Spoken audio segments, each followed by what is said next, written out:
Welcome. Today I'm going to be going over Dark Ages expansion for Dominion.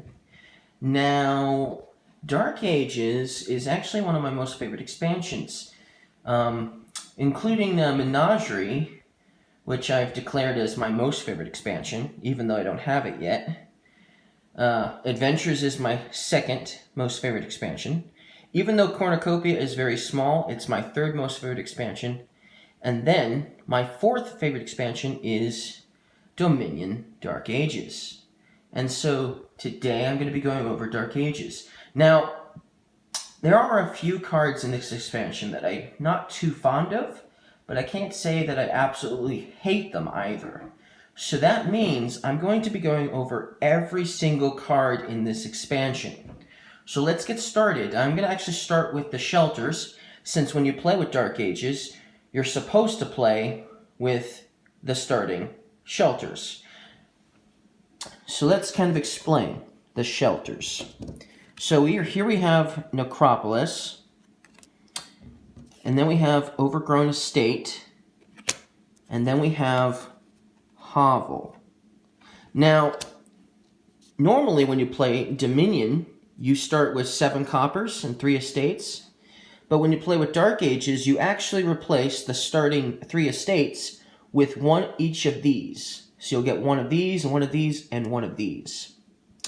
So Necropolis, it just gives you 2 actions. That's all it does. So basically you play this card, and then you would get to play 2 action cards afterwards. So now if you're playing a game that has no +2 actions, and you're playing with Dark Ages, then this will come in handy, Necropolis, at least sometimes, because you're only going to have one of these in your deck, so you'll have very few options to play it very often. But if you're not playing with +2 actions in your game, this shelter will definitely come in handy at times. Now, then we have Overgrown Estate here. Now, Overgrown Estate is actually worth 0 victory points, even though it's still considered a victory card. But what's really interesting is, when you do manage to trash this card, you'll get to draw an additional card, because it gives you +1 card. And that has come in handy on occasion. Now, the Hovel is a reaction shelter card. And so you can react with the Hovel. So when you buy a victory card, you may trash this from your hand. So basically, buy an estate or buy a province, and you have this in your hand, you can get rid of it. Some players will just buy an estate just to get rid of this right away, because at least an estate is worth a victory point, and this is worth nothing at all. So some players will do that just to get rid of the Hovel early on. But regardless, when you buy a province and you have this in your hand, you can reveal it and then trash this, which is pretty cool.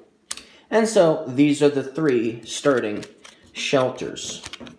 Now, one of the things about this expansion that's really interesting is there are no attack cards that give out curses or wastelands, since I play with wastelands. However, there are attack cards that give out something similar called ruins. And so there are 5 different ruins here. And let's go over all of them, obviously. And so basically, they're just useless actions. So here we have the Ruined Library. When you play this, you'll draw a card. This one probably isn't super awful. At times it could be useful, maybe. So here we have the Survivors.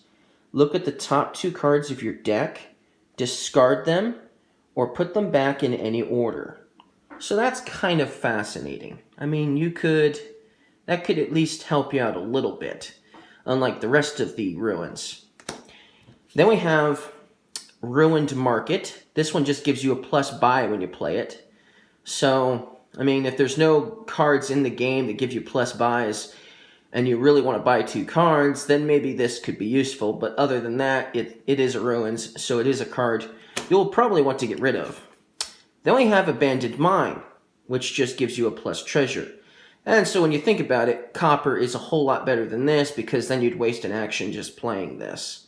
So, but if you had a turn where this was the only action card you had anyway, at least it's going to give you a treasure.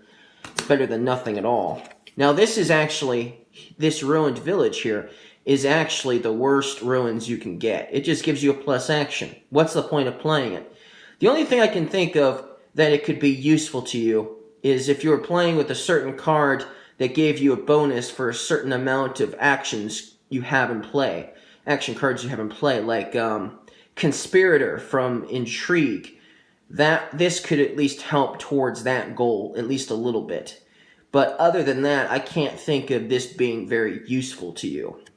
And so, though that's definitely an action card you'll want to get rid of, probably. Unless you're playing with Conspirator, then maybe it could come in handy. But most of these do not really come in handy. They're just a bunch of useless actions that create filler in your deck, making your turns a whole lot less powerful, obviously. Now, with that said, one thing I like about Dark Ages is almost all of the cards, about maybe half of them, trash cards. And so there are lots of ways to get rid of these ruins. So that's really cool. And that's another thing that's interesting.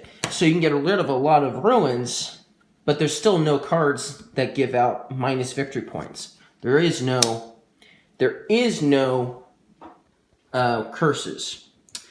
Now, another thing that's interesting about this expansion is it actually has an action card in the supply that costs just 1 money. And it's called the Poorhouse. Now, it's not my favorite, and I certainly don't like it that much. But there could be uses where this could be useful. So let's go over it.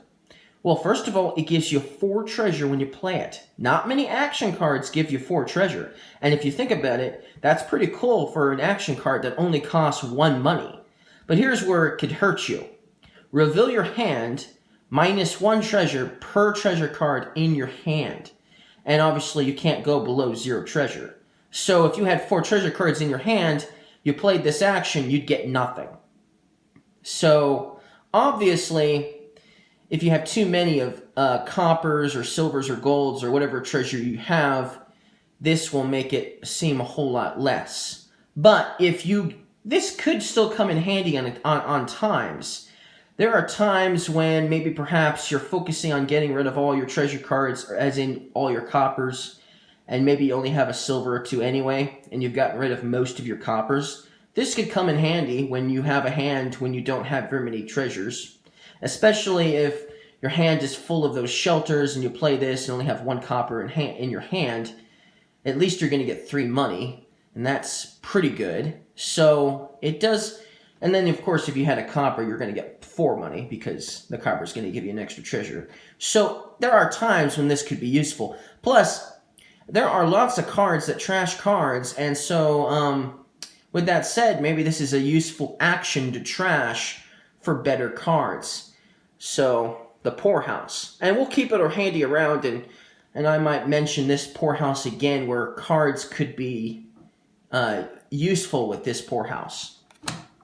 Okay, so in this expansion, there are 3 cards that cost 2.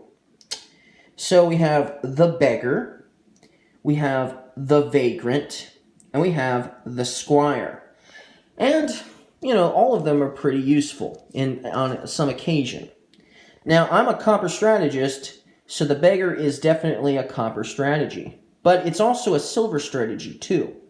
So when you play it as an action, you'll gain 3 coppers to your hand. So you're getting 3 money to your hand when you play it. That's pretty cool. It's not, the coppers aren't going to your discard pile, they're going to your hand, which is awesome. It could be very useful at times. But here's the reaction part of the card. When another player plays an attack card, you may first discard this to gain 2 silvers, putting one onto your deck. So that's really cool. You get 2 silvers for discarding this by reacting to an attack card. That's really cool. So, and one of them is going to your deck. So you'll have a silver coming up soon, which is really cool. So the Beggar is definitely a fun action-reaction to play with, for sure. And it's definitely a really cool one to play. I like that one a lot. So then we have the Vagrant. Now this one gives you a plus card and a plus action, and that's basic. But then you reveal the top card of your deck. If it's a curse, or in my case, a wasteland, a ruins, a shelter, or a victory card, you put it into your hand. So it's a good way of getting some of those awful, useless cards out of the way and putting them into your hand. So you'll still get a card, you'll still get an action, but you get to reveal the top card. If it's one of these, you get to put it into your hand, and so that will make it so that way your next turn or later down the road, you'll have one of these less to deal with for your next turn or that turn you play with it. So it's pretty useful at times. And then there are times where it could be useful. You get that shelter and its necropolis.